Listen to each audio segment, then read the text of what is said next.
Today, DeSantis threatens to strip Disney's privileges in the state, and Jen Psaki bails from the sinking Biden ship over to MSNBC. We've got all that and more coming up, and it all starts right now.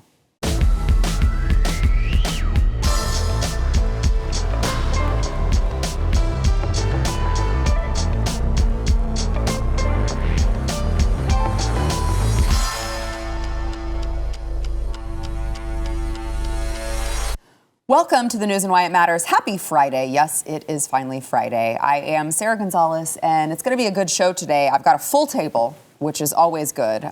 Those of you, I don't know if, let me introduce everyone first. We've got Jaco Booyens, BlazeTV contributor, host of The Bottom Line. We've got back in studio, in town, Jorge Ventura from The Daily Caller, reporter over at The Daily Caller. And we have, of course, it's Friday, so we've got Primetime 99, Alex Stein, host of Conspiracy Castle. So I don't know if you guys, we've been here for a full table. So before COVID, we had a full table every single day. Yeah.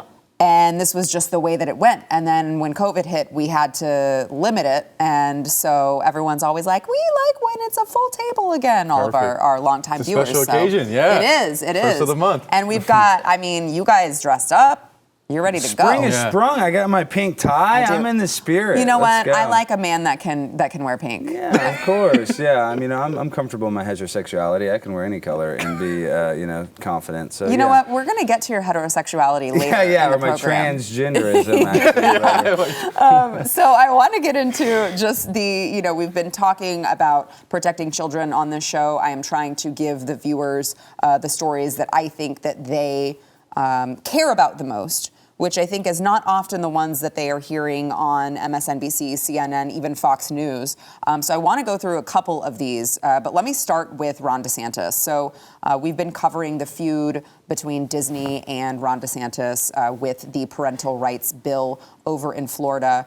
DeSantis is now talking about potentially stripping Disney's right to build anything it wants in this theme park. Now, I want to kind of go through what their certain privilege is. So they have a 1967 Reedy Creek Improvement Act, which sort of allows Disney to act as their own government. So the district is governed by its 19 landowners, the biggest of them being Disney World, and it's responsible for overseeing land use and providing essential public services, including fire protection, emergency medical services, water services, electricity, sanitation, and the district also operates and maintains all public roads and bridges.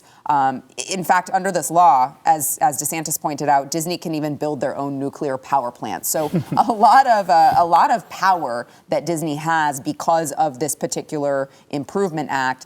And DeSantis, as he points out in this clip that I'm about to play, he says, it's not just about politics and disagreeing. Really, it's about the significant threat that this company is posing to the state because of what they're doing in their stance. Watch.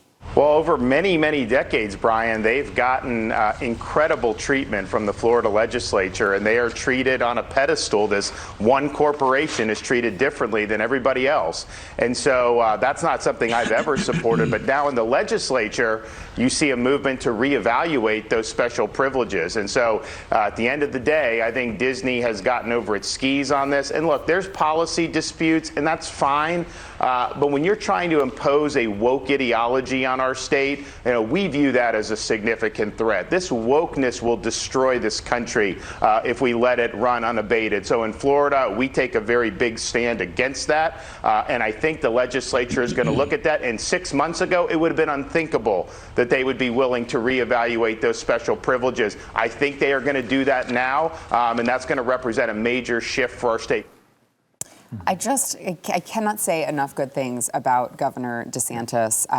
Look, I don't want to get into whether or not he should run against Trump, if Trump's running and all that, because I know people have a lot of feelings about Donald Trump and whether or not he should run. But I will say I just really would love to see him be elevated at some point in time to be over all of the federal government, because he seems to understand his place. He seems to understand federalism. He seems to understand that you can't reason with some of these people. You can't work with them. You can't always trust that we're going to reach across the aisle and just see what happens. He sees these people for what they are, and he is not afraid to call it out.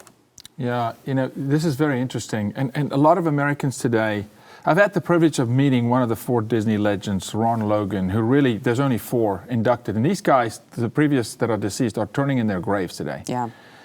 They have to remember it's the American people that built Disney. And their core guest coming to their park is a guest who has family values. And they're abandoning that. I think this one's going to hurt. This one's going to hurt real bad. And it should hurt so bad. Let's attack the God they serve, the God of money. Because they're coming after our God. They're coming after, God. They're coming after family. So let's go after their God and see how that hurts. But this is going to be interesting because when you start imposing restrictions on building permits, on power, on your responsibility to the state, it's going to sting. It's going to hurt. And it's time. Look, I'll say this. Parents are all of a sudden waking up to, can't believe Disney's doing this. I just want to drop a little nugget. 1950 Bambi. 1952 released. Bambi. Go check it out again. There's a mural of an erect penis in Bambi, 1950, 1952. This is not new. This has been coming for decades. And Ron said it. For decades, they've gotten preferential treatment while indoctrinating children on the side. It's just never been so blatant. And let's push hard enough on the money, because what's going to happen then is the shareholders are going to push back because it's a public company. So we're going to push from this side as the Florida legislature. And then that's going to make the shareholders hurt because their stocks are going to plummet, and then they'll push back, and then you'll see heads roll real quick. Yeah.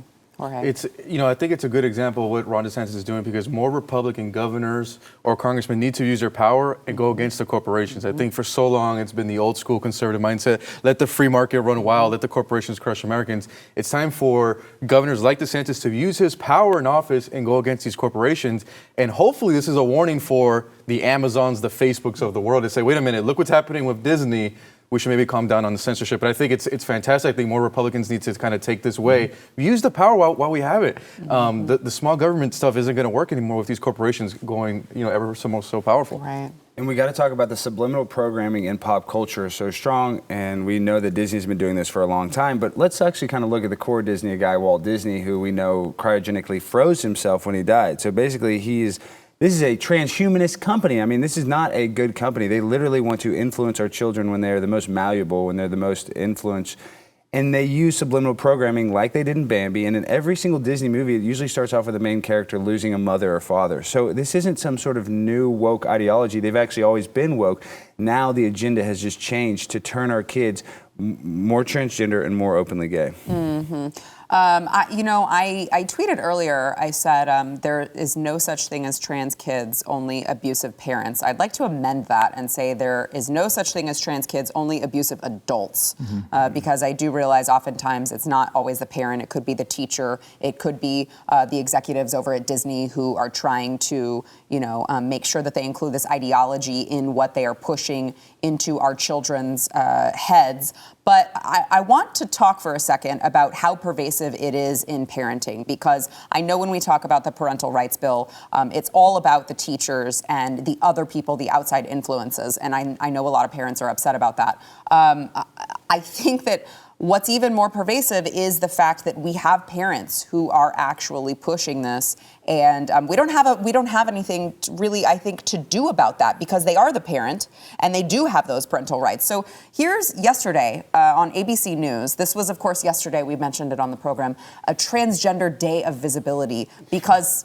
What, we're not talking about transgenderism enough? Nobody knows. Nobody knows what transgender people are, I guess. They need a day of visibility here.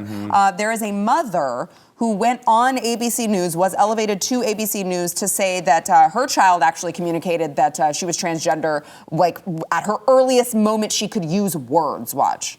When Chazzy, our daughter, when she really started to communicate to us, and that was at the earliest moment that she actually had words and language to communicate to us who she truly was, we were a little surprised because we didn't expect it. And then as we just literally raised her, supported her, just like all parents do, raising, we're teaching her the right values. We're teaching her to give back. One of her favorite things in the world to do is to volunteer and be in service to others. That surprise evolves into something just really cool and important. And that is the realization that she's our daughter. It's a difficult situation because at what point do you say, as conservatives, we always say that the parents should have the right to raise their children how they see fit. But then it's like, but that's child abuse and you don't have the right to abuse your children. So how does that hit you, Jaco? It hits me very hard because number one, every single abuse victim behaves this way. The same as the dad that never quite made it in high school. Darn it, his son's going to play football. And the kid doesn't want to. It's the exact same thing. Please take this child at this age right now and bring the child in for an aptitude test and let the child give me an explanation of his personality. The child knew at the first words. No, it's a parent. It's a deranged parent that's pushing something on a child at a young age because vicariously this parent needs attention. This parent is empty. This parent does not have identity. This parent is rudderless. And so the child's going to pay the price because you're going to get a lot of attention today. All of a sudden, this is my pedestal and I got to get my 5 minutes in the sun. But in the meantime, you're destroying a life. That child is literally being destroyed, and not in private, in public.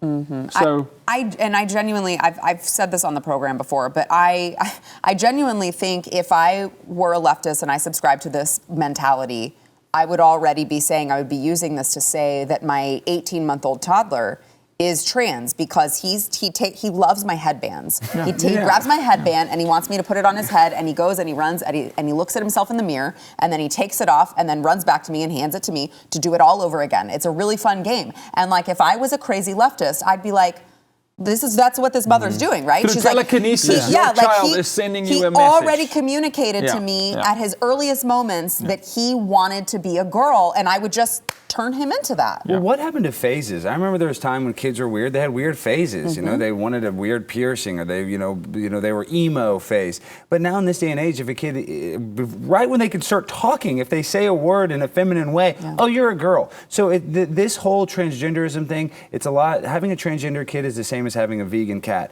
It's not the cat or the kid making that decision. It's obviously the parent. And I think you nailed it. It's all about clout for these parents. For some reason, they want attention, so they're using their kids as a platform for them. Exactly, for them to get attention. And that's really where we're at in society now. It's like, oh man, I'm going to fit in by making my kid rearrange or have puberty blockers or gender reassignment surgery at a way too young of age, all for internet clout. It's disgusting. Yeah, I feel bad for the kid because it's coming from the parent that's confusing him or her. There's that story of the Salvadoran mother from Florida where she had a 19-year-old girl who she sent to public school, and the school system kept confusing her about her gender. And then she ended up committing suicide, and she's had to come out and share that story. I hope this doesn't happen, but I would not be shocked if that child in a few years, when they're a teenager, they're going to be in a depression or might be suicidal because they've been so confused. And like you said, they're using, can you imagine a mom using her own kid for clicks and views and little likes on social media? Is it really worth it to destroy their mental health? You're nailing something without even knowing that you're really nailing it. Or here's the real numbers. Familial trafficking, which is the number one rising form of sex trafficking of children in the country, which means it's a mother. 60%, between 47 and 60% of children trafficked are trafficked by their mothers. So yes, I can believe that she will push this child down the edge. Now, traffic victims do not survive. No. They die. Look at the suicide rates of children today in this country. Look, here's the role of a parent, and this is just a fact. In the formative years, you are the protector. Then you move from the protector to the cop, from the cop to the coach, and from the coach at 18 to the counselor, the advisor. People are still copping their kids at 26. They're still protecting their kids at 32, these new woke Gen Z millennials that don't want to get off the couch. It's all upside down. This child right now needs a protector. Right now he needs a mom that goes, the natural evolution of brain development needs to happen. He's going to explore. He may think he's a firefighter tomorrow. Now you're a firefighter. Sorry, oops, we're now going to go sign you up for Engine 9. Why, Mom? Because you said you're a firefighter. You liked the fire helmet at the dollar store when you were 2. Good luck, you're locked in. It's insane. The natural growth cycle of a child, they can't develop anymore, Alex. We will pay for this in ways we cannot imagine a decade from now. We can't imagine. I mean, what's China gonna has to happen. be laughing at us. I mean, and these other countries to see what we're going through, and now you watch our even like a military commercial is about being trans and being the first trans person in the Navy. We're really not becoming a serious country anymore. Well, I'm stealing this joke from a comedian named Ryan Long, and he does a joke. He goes, why is the suicide rate higher for men than women? And he says because men are better at following through with stuff. But the reason why I bring that up is because when you look at the transgender rates, it's absolutely skyrocketing. For a person that changes their sex, the rates are, I mean, it's nearly like almost 50%, I believe the last time I checked, it's like 56%. So we're literally brainwashing these people into not even knowing who their true self is. And every single person here has insecurities. I have insecurities, I know everybody here does. But what we're doing is we're highlighting those insecurities and making them feel less than. And the only way we trick them into, only way to feeling yourself is to change your sex, which is not possible. And even Ketanji Brown Jackson says to define a woman or man, you have to be a biologist. Yet they are not even taking biology into account. So that's where we're at. Yeah, and just to add to your point, I know that we have to go to break here, but just to add to your point, you know, there was a story that came out. The CDC is warning now of a steep decline in teen mental health. They say more than 4 in 10 teens told the health agency that they felt, quote, persistently sad or hopeless. It's like. Yeah. Why do you think that is? It's because you guys are trying to indoctrinate them with this crap that is going to confuse the hell out of them, and they don't understand what to do with it because their brains can't process the information. All right, we've got to take a break. We'll be back with more. First, we want to thank our sponsor, Keeps. So Alex mentioned insecurities. Okay, hair loss might be not for any of the men at this table, but for those of you out here who are watching, hair loss may be one of the insecurities that you have. If that is you, you got to try out Keeps. Keeps is going to offer the same doctor-recommended, clinically proven, research-backed treatments to stop hair loss and improve hair growth that you can get when you go to the doctor. But these are going to be generic, so they're going to save you a ton of money, and you're going to be able to do it all from home. So the physicians over there at Keeps are going to help you. Whatever your goals are, they'll go through them with you. They will pick the right hair loss treatment for you. They will send it directly to your door, and your plan will come with a full year of unlimited messaging, so you can talk to your doctor about whatever you want at any time. You guys have seen Jason Buttrill come on this show. He has been using Keeps. This is actually stimulated hair growth for him. I think it's 66% of men who use this. Actually, it's triggering a regrowth. So it's not just stopping the loss, it's also triggering a regrowth of hair. You've seen Jason do it. If you're worried about this, you got to try Keeps. You got to get 50% off your first order. That is 50%. Don't sleep on this. It is keeps.com/Y. That is keeps.com/Y. Start earlier than later. Joe Biden celebrated the jobs report that just came out today. He says that this is further evidence that his economic policies are working. I guess he is not taking into account, just kind of conveniently ignoring how much more people are paying for literally everything, including groceries, gas, things that all Americans actually need to live their lives and do things like go to work and make money. But I want to play a clip of Joe Biden. Let's listen to him talking about the March jobs report. First, I want to play. You know what? Let's play this first one on the rundown here, Control, because I want to point out something. Watch. And what it means is clear. What is very clear. Americans are back to work, and that's good news for millions of families who have a little more breathing room and the dignity that comes from earning a paycheck, just the dignity of having a job. And more Americans get jobs as they do. It's going to help ease the supply pressures we've seen. And that's good news for fighting inflation. It's good news for our economy, and it means that our economy has gone from being on the mend to being on the move. Okay, America are back to work. Okay, so at that point, you knew it was just downhill from there. At that point, America are back to work. All right, Joe, whatever you say. I want to play one more for you guys, and then I want to get your thoughts on here. Joe Biden says he does not want to answer any questions not relating to the jobs report until next week. Gee, I wonder why. I can't imagine why he only wants to stick to the jobs report. But then people start asking him about economic-related things like inflation, and of course, he has nothing to say about it. Watch. That's what we're doing here. I want to thank you all for showing up today, and we'll have plenty of time to answer questions about other items other than the jobs report next week. Thank you. Appreciate it. So what about inflation? We're on inflation outpacing wages, Mr. President. He's the best at just turning around and walking away. Nope. I have nothing more to say. I actually don't want my feet held to the fire to have to answer questions about inflation or gas prices or any of the other crises that I have created. Gentlemen, is anyone buying this at this point? Because I would venture to say that if someone was, if this was about something else, someone is watching things like CNN, MSNBC, they might be like, everything's fine. Mm-hmm. But they're all going to the grocery store. They're all buying gas. So how can anyone look at this and be like, yeah, we're doing really well because this is affecting everyday Americans? Well, I just want to say, I'm not an economist, obviously, but there's this viral TikTok video of a farmer, and they compared the price of diesel last year and then what it costs to fill up their tractor now, and it's almost 2.5 times. So that's going to affect us consumers no matter what. So you just look at the cycle. If one person is greatly affected by it, we're all greatly affected by it. And the mass inflation is knocking on the door, and we have an administration that's not doing anything to help it or even address it, much less. Yeah. Jorge, I want to get your thoughts. We'll go around the table this way, but he mentions, of course, more jobs created over the first 14 months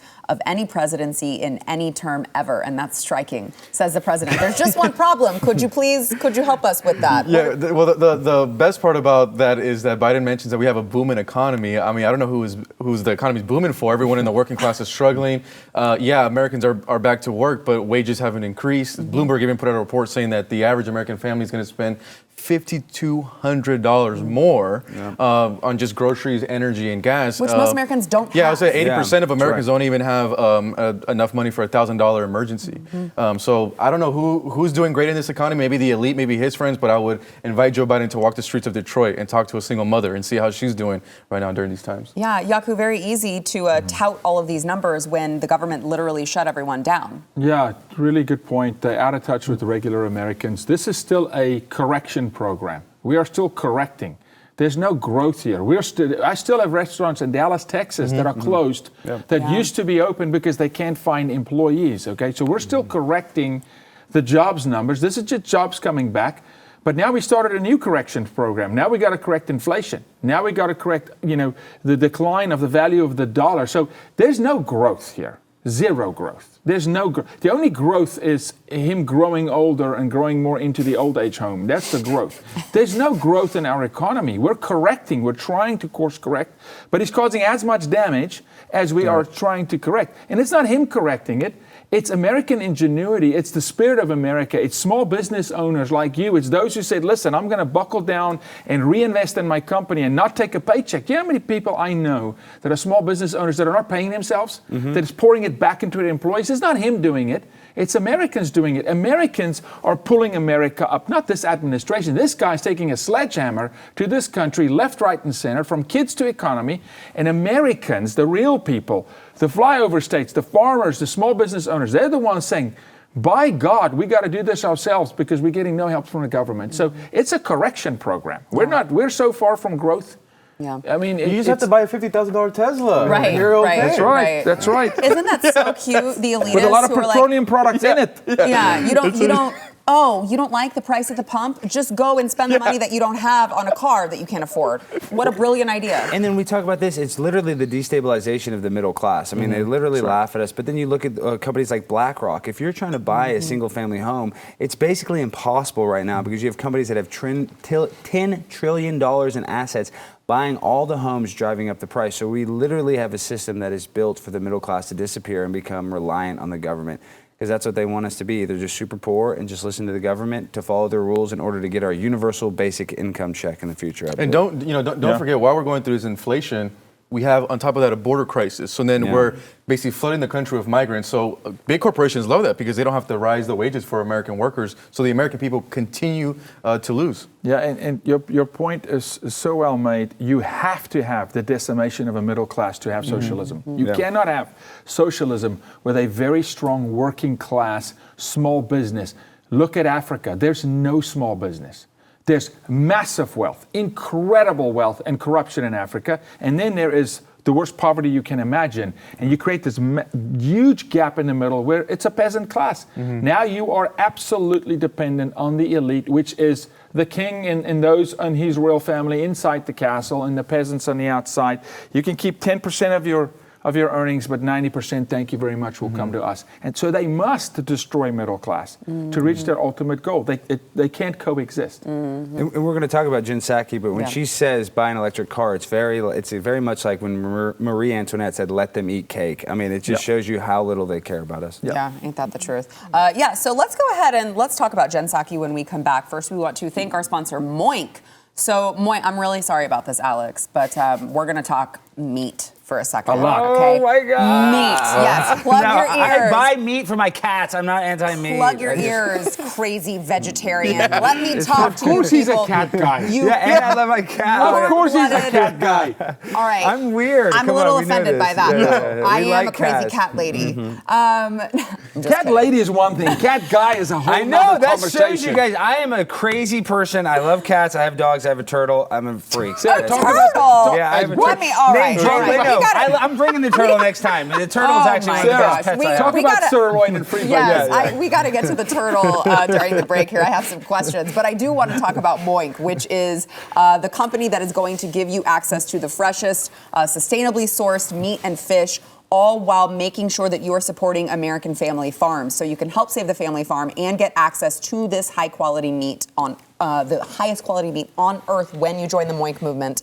Moink delivers grass-fed and grass-finished beef and lamb, pastured pork and chicken. They have sustainable wild-caught Alaskan salmon, and they're delivering it directly to your door. Guys, the Moink meat is like so much better than the crap that you're getting at the grocery store, because what you don't realize is they like all of the chickens are dipped in chlorine. The meat has all of these disgusting additives. This is the way that meat is supposed to taste.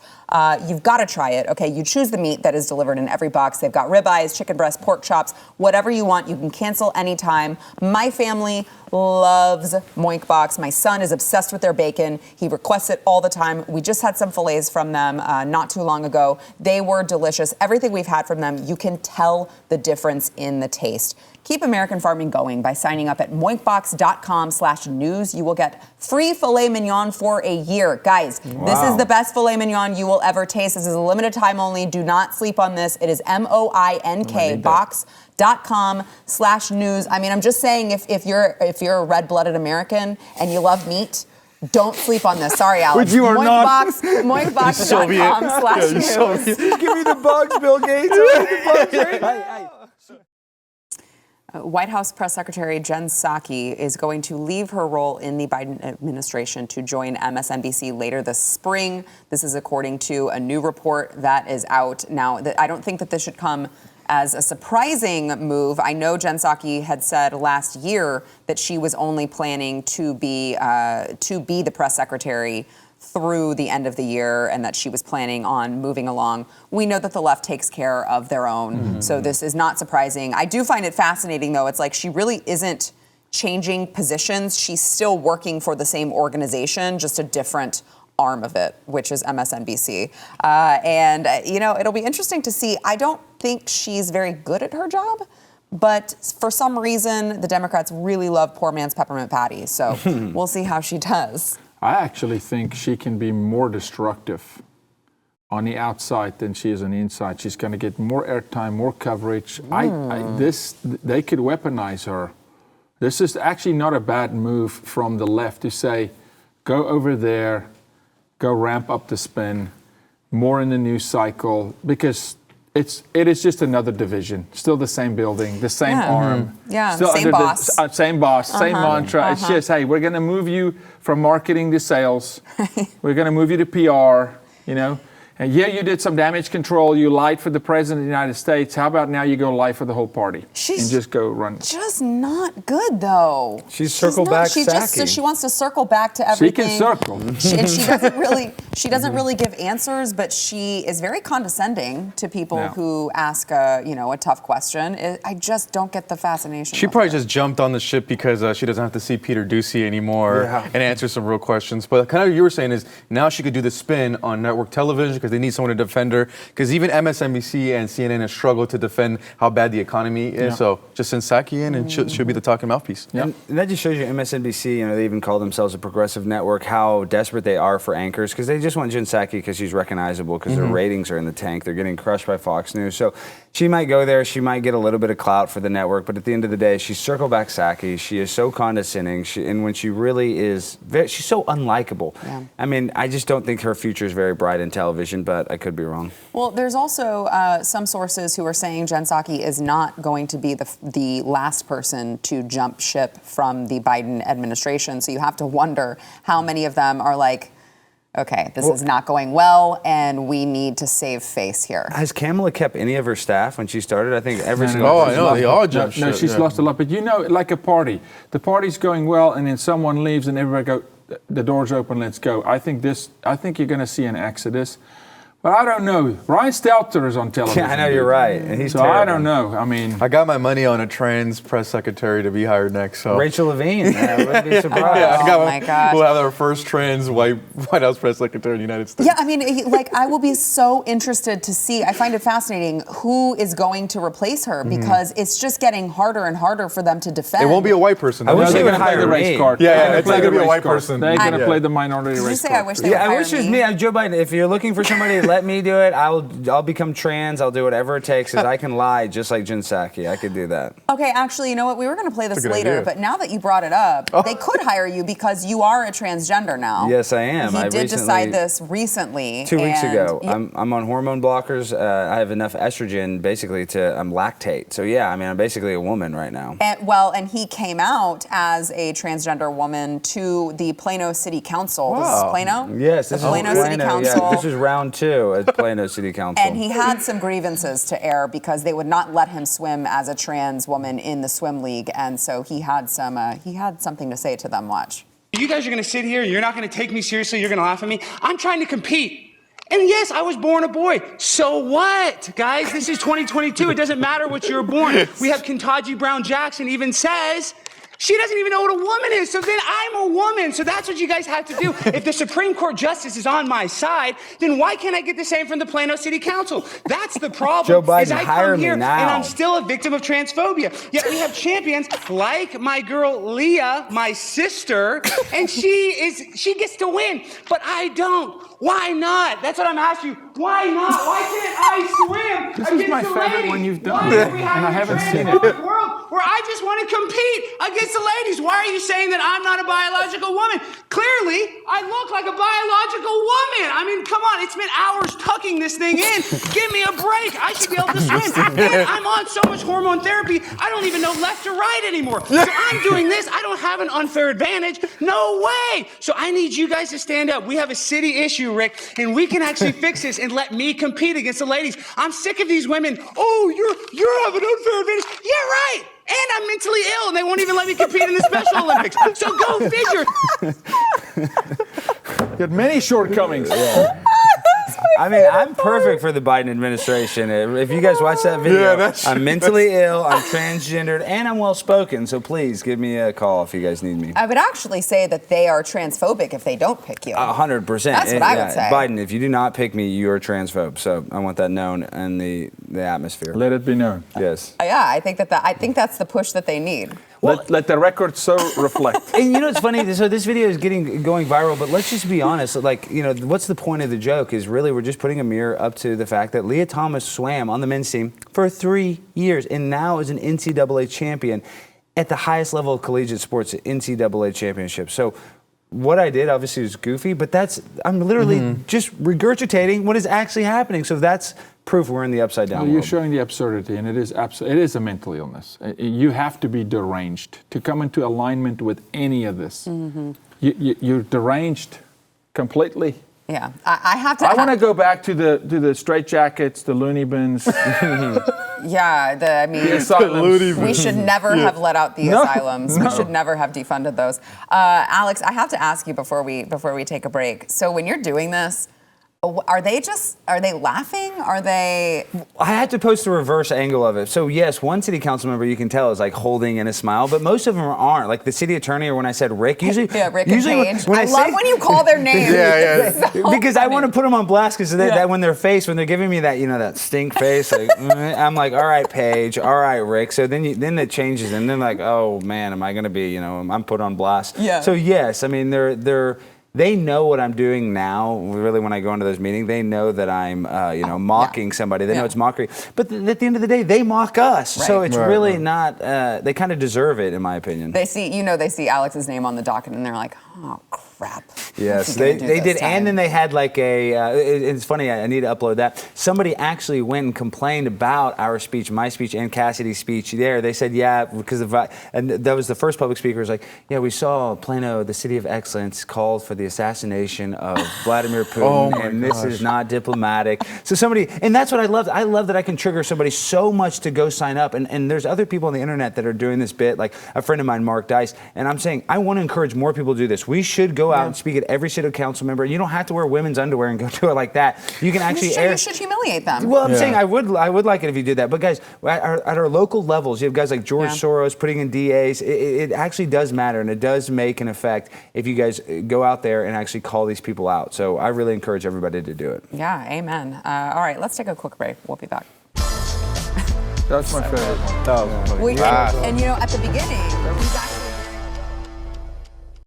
I would recommend that you make sure that you have taken your blood pressure medication for this particular story, because we're talking about Whoopi Goldberg. And anytime we talk about Whoopi Goldberg, it's never a good thing that she has said. So Whoopi Goldberg on The View, which again, I don't know how this particular program is still on. I assume that 25 on this clip that we have, it means it's been on for 25 years, which is just incredible. 25 years of this crap, and they might still have like 2 viewers, so that's really good for them. But Whoopi Goldberg got really, really upset this week because people always call Hollywood elitist, right? We call these people elitist, and she wants you to know that is wrong because some of them actually work for a living. Not that you would know what that's like, you little peon. Watch. And I just want to stop with this elite stuff because, a lot of us work for a living. We work, we collect a check, we got families, we try to do the same thing, the good stuff that everybody else tries to do. And it really pisses me off when people start to talk about people who work in Hollywood, just not just actors, but all the other folks. So please, when you're talking about actors, be specific. If you're pissed off about somebody or how they act, don't put it on all of us, because that's like saying all black people like chicken. I just... What? No, that was a horrible analogy. That was a weird thing. But let's just be clear. She's standing next to Joy Behar, who complained about her European vacation is going to be affected by COVID protocols. So that doesn't sound elitist at all. Yeah, right. It might be different if she was saying anything of value, but she's literally just getting paid to run her fat mouth full of lies. I don't think that a stronger case could be made for the elites. Not knowing what it's like to work hard for a living. And I want to make this point. Whoopi Goldberg, who got in trouble for saying some anti-Semitic stuff, she chose her last name Goldberg because she wanted to identify with Jewish casting directors. So this same person that calls herself not elitist is an absolute fraud, absolute phony, and isn't true to herself. So she can tell it's all projection. The reason why she doesn't want to be called an elite is because she wants to be treated as an elite. Yeah, you know what? The View's been going for 25 years, and it just shows that anyone could make it in Hollywood if you just follow the talking points. But I just love that, she's so out of touch with the rest of Americans. And, she was mad that she, enjoyed not being able to go to vacation because of the Russian war and things of that nature. So, no, it's hilarious. I'm actually surprised The View didn't pick up Jen Psaki. That's what I actually thought Jen Psaki would land is on The View. That's a good point. That actually would probably be a better place for her than MSNBC. Jen wouldn't go to The View because she knows it's in the toilet. Look. Well, MSNBC is too, so I don't know. Well, maybe she just doesn't want to be with Whoopi. That's fair. But here's the deal. You'll see this often in Hollywood. So actors, producers, directors, and I direct, they'll often virtue signal to the crew. And when I watch this as someone who produces entertainment, that's her shouting out to the Hollywood community who do really work hard. I mean, the workers that are grips and gaffers and cameramen and operators, because normally on a film set, Whoopi and her team treat them like crap. And whenever they get a little moment like this, it's a virtue signal. Oh, I'm for you because I still live in LA and it's my people. You've never treated them like your people. It's not your people. You are an elitist by yourself. So I think that's what she was trying to do. Is to say, look, what about all the other people? What about all the people who work for a living in this town called Hollywood? You've never shown us that you care about those people. So, virtue signaling in my eyes. 100%. Yeah, I mean, well, it is funny too, because it's like, I don't think that the key grip on a movie like really thinks that when someone talks about Hollywood, they're like talking about them, right? Of course not. I don't think that they somehow are confused about that. And then she even said, specify which actors are elite. At this point, anybody that's on TV or that is a star actor is an elite person. So you look at the Academy, everybody that votes in the Academy, there were 0 people of color. Even the Golden Globes had to shut it down because they didn't have any person of color that was in their voting, whatever they call it, their delegation. But that just shows you it's all hypocrisy, and they are elites, and they do think they're better than us, and it's all a fake virtue signal for the crew or for people that she thinks are underneath them that need to be lifted up by her. That's right. Well, people might be, I think people are waking up to this. I think the latest ratings for the Oscars, even with the slap heard around the world, is just indicative of the fact that like people are kind of done with Hollywood, and I think Whoopi is just kind of grasping for that one last, desperate breath of relevance. Like Whoopi and Will, they, I don't know if it's living in Hollywood and stuff, but they think that they're like the main character of a movie when it's like real life. I mean, for Will Smith to do that, or like Whoopi to say that, they think that they're like a main character on the show. They treat it that way, though. I mean, if you even take Joe Biden, we say he's out of touch. There's no chance for him to get in touch. His lifestyle, not even as a president, before president, their lifestyles don't even allow themselves. They've ostracized themselves to an elite bubble. It's okay to look. There's some Hollywood actors that still. Denzel somehow kept focus and is in touch with the people and goes back to his city and his town. And the guy built over 200 churches. So there's a way to understand community, but you must be intentional about it. If your heart is about that, you'll do it.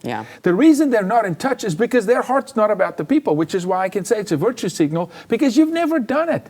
You've never made the effort, Joe Biden, to actually go integrate.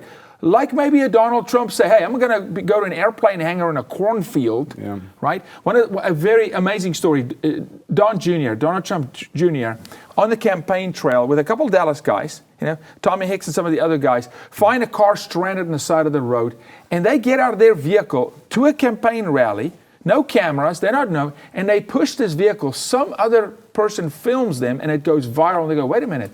They actually care about the people. Yes, because it's in their heart. They actually cared about the American people, and it showed at the end of the day. When this guy was in the White House, America was better. Why? Because they actually care about the American people. This is virtue signaling. Well, and to your point, I'm really sorry. I got to cut you off. We got to take a quick break. We'll be right back. Sorry. I was just saying, I didn't realize where I was. As we know, we have someone who just recently came out as transgender. I'm sorry, Alex, but I'm going to have to play a clip for you. It's one of my favorite clips that I saw this week, which are transphobic horses who did not want to step on the transgender LGBTQ++ flag. So here we have, this is in the UK, and they're horses, police horses. They're like, oh! Immediately euthanized. You have to euthanize these for hate. Whoa, we cannot, we will not cross. The first one's like, all right, I'll go around it. Look at that. Transphobic, you know what? They must have been trained by white men. That horse was terrified to walk over that flag. Wow. I'm so sorry you had to see that, Alex. Yeah, that's really difficult. As a gender binary, non-binary person, it's really difficult to see those horses, and I believe they should be euthanized, but that's just my personal opinion. So, friend of animals, except when they're transphobic. Of course. Before we go, Jorge, tell us what you're working on. We got like 15 seconds. Yeah, so headed back to the border. Unfortunately, the Biden administration is going to be ending Title 42. Title 42 let Trump deport immigrants under the pandemic. So we'll catch you there. Yeah, we're going to be flooded once again.